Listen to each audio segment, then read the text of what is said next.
第12次就没有了，就第12次是最后一根稻草，已经累积12次太累了，好吧？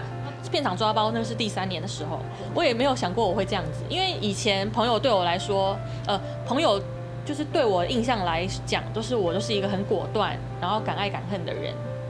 但是经过上一位前任的关系，可能因为我跟他太想步入婚姻了，然后我就觉得他是各方面条件都是我很符合，而且我们跟相处在一起是蛮快乐的，因为一定有他的好，我才会在一起4年啊。你说你们2个都很想结婚？对，就是只差他其实也有讲过说，还是我们明天去公证，但是我因为就是不想影响到工作，所以我觉得说太快了，然后再来就是我会觉得他还是不够安定，所以我也不敢完全的放任给他，因为我那时候还没办法想象说，如果他是我孩子的爸，我们未来会怎么样呢？我不敢想那个发展如何，所以我就打退堂鼓，我就说我们不要冲动，我们冷静，就是没有，所以就没有去公证。但是当时真的是奔着要去结婚的，因为人生总要傻一次，然后也要经历过一次渣男，等于说我有甜头跟代价啦。他爱我的时候真是太好了，把我捧上天，所以我会觉得也很习惯有这个人。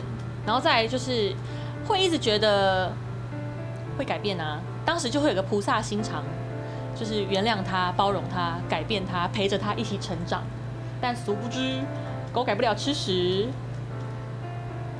这是你唯一碰到的渣男？唯一碰到的渣男，但就是太痛了，痛到单身2年多。我都是亲身分享自己的经历，想让女生知道说，我曾经也发生过这样的事情，我们可能一样，或者是你正在经历。所以我希望我透过我的故事，让你可以有一点觉悟，或是有一点把你敲醒。因为像我自己私人的社群，我也会有开一个姚老师的私密时间，就等于是我会去帮大家分析，对 IG 脸书的时候，我会分析大家的感情观。然后因此最近也蛮多朋友粉丝就回应说，他们真的有得到救赎，然后也有人因为我的一句话点醒他脱离了困在感情里2年的男朋友。因为像我那时候会开放问答，然后我1个礼拜大概只抽5题。然后针对性的好好的替他分析，为什么你男朋友现在会外遇，或者是说你们现在处在什么样的窘境，发生这样的问题，那你怎么去处理，怎么去解决会比较好。我跟他说，就是装睡的人是叫不醒的啊，所以说你现在只是在骗自己。你现在可能你爱他的成分，但大过于的是不甘心。就你现在只是因为卡在2年了，你觉得付出了，但你又收不回，那你现在又进退两难，那你何不先放过自己？我是叫他先放过自己。我说你放过自己以后，你才会不爱他，因为你现在是把自己抓住了，把自己困住了，就觉得非要这段感情不可。可是你跟他在一起的时候，你又不快乐，那你何不就是放下呢？就是反而我现在出门，他们不会叫我姚蜜，他说你是姚老师，我看到姚老师本人了。然后我想说，哦，原来姚老师的这个形象塑造的还比姚蜜成功。也会有男生问我，可是男生，我觉得男生问问题都是比较简单的。他就说，姚老师，请问是不是比较矮的人都追不到女朋友呢？或者是说，姚老师，如果被发好人牌的话，我要怎么办？要不然就说，姚老师，你会介意年纪比你大的男生追你吗？